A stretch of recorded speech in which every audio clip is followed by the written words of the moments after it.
Hi everyone, welcome back. Today we'll be learning about integration by parts. There's nothing too exciting going on with this, but it is something you'll have to learn. It becomes very useful later on in the course. Essentially, it's just one formula as well. So you have the integral of two functions, u and dv. It's weird to think about, but we'll soon see that dv itself will be a function. And if you're in that scenario, then they give you that it's equivalent to this. Really, the best way to learn this is to just do examples to see where we can apply it. So let's go ahead and kick that off. Let's do the integral of x times e to the x dx. So this is a classic integration by parts example. What you have to do here is you clearly can't integrate it in any normal way that we've learned so far, right? You wouldn't really know what to do. So what we have to do then is we use this formula and we have to pick a u and we have to pick a dv.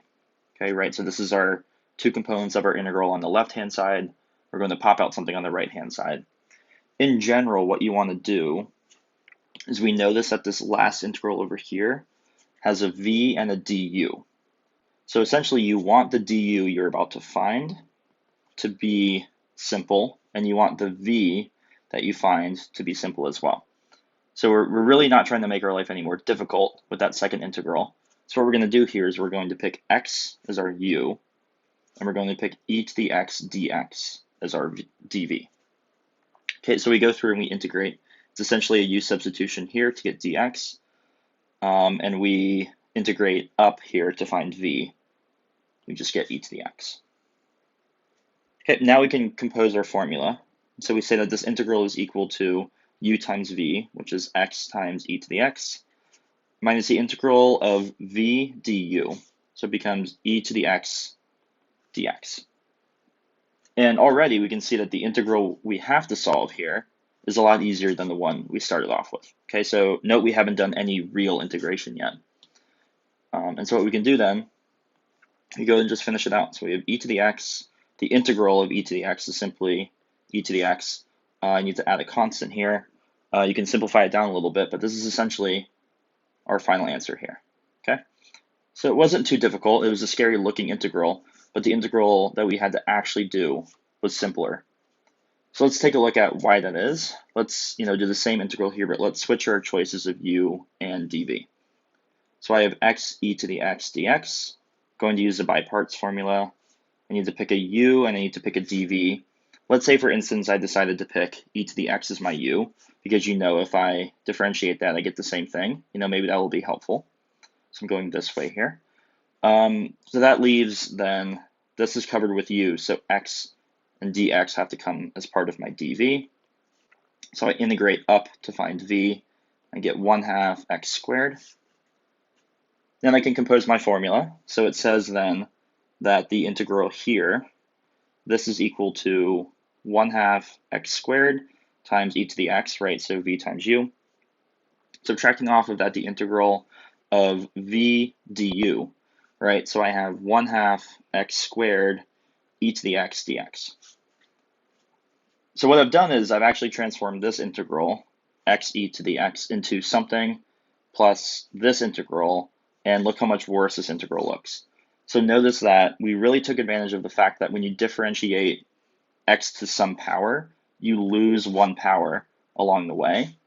And then when you stick that back into this integral over here, your life gets a lot easier. If you decide to do it on the other side, right here, we gain a power of x. So when we stick it in here, we have a more difficult integral. So like I said, in general, you want to pick the powers of x to be over here to make your life a lot easier. But that's not always the case. Okay, so let's do a different example here. So the integral of the square root of x times natural log of x dx. So again, I'm going to pick a u. I'm going to pick a dv. At present, we don't know how to integrate the natural log of x, right?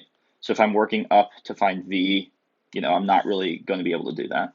So instead, what we can do is, make u natural log.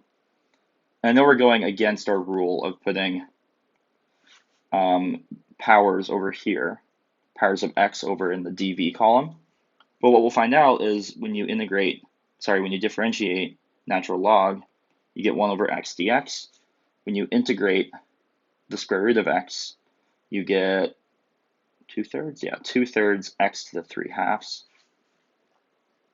And so it looks like we may have made our integral that we're going to have to do a little more complicated, but we'll see stuff actually cancels out. So this will be equal to 2/3 x to the 3/2 times natural log of x, right? So that's the v times u component. Subtracting off the integral of v du, so I have 2/3. And then what actually happens here is I get x to the 3/2 divided by that x for my du part, dx.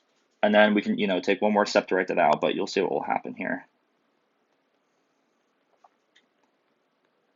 I'm simply going to be integrating x to the 1/2 power. And we know how to do that.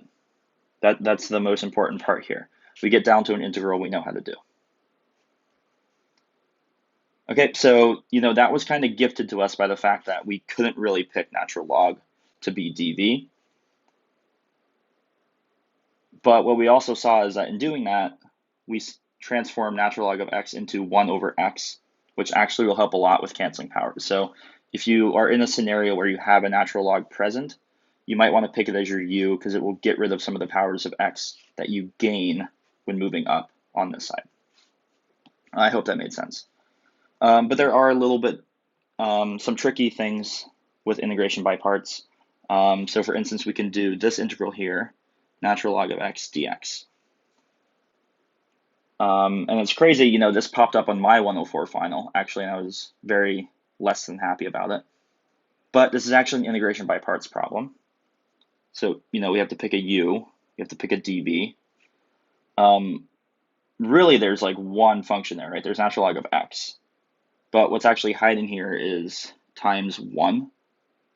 So I can put the 1 dx over here as my dv, put my natural log of x up here. So then du working down gives me 1 over x dx. Dv working up gives me just x, right? So when I put everything together, I get that the integral of natural log will be x times natural log of x minus the integral of 1 dx, right? So I have, let me write that out just in case. I have x times 1 over x dx. So I can take one more step and say that this is x natural log of x minus x plus c. And that's our final answer here. So, only 2 lines on the final exam, but I did not know how to do it at all. Okay, and one last example that shows up sometimes is when you have your u and your dv and nothing really reduces. You end up repeating yourself a whole bunch of times. And that can be frustrating if you don't know how to cope with it. So what we're going to do here is I'll show you, how we deal with that. So in all the previous examples, we've picked something for u that, decreases in power, essentially. That will help cancel something out later on. What you'll notice here is that if I pick, say, e to the 2x for u, if I differentiate, I end up with e to the 2x, right? But if I pick dv as sine of x dx, I integrate up, I find that this is minus cosine of x. And so we can put everything together. You get that this is equal to minus e to the 2x cosine of x, and then minus the integral of v du. So I have plus 2 e to the 2x cosine of x dx. And you might say, well, what on earth do I do from here? It looks like if I do that one more time, I'm going to end up with something similar. And you can be doing this, the rest of your life. But we'll see something interesting will happen here. So let's do it one more time, working exclusively with this integral here. So I have 2e to the 2x cosine x. I'm going to, pick 2e to the 2x as we did before. Du then becomes 4 e to the 2x dx, working down. What I have to put as dv now is just cosine of x dx. So I can work up to find that v is equal to sine of x. And so, I can do this one more time, and this minus e to the 2x cosine x comes down with it. I now have plus v times u, which is 2e to the 2x sine of x. And then I have to subtract off of that v du, which we see to be 4 times the integral e to the 2x sine of x dx. All right, and you might say, okay, well, I guess I have to keep doing this. But what you'll notice is that actually what we ended up here with was the integral we started with.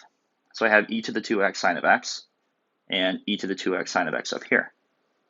So what I can do is I can actually add this whole thing to the other side.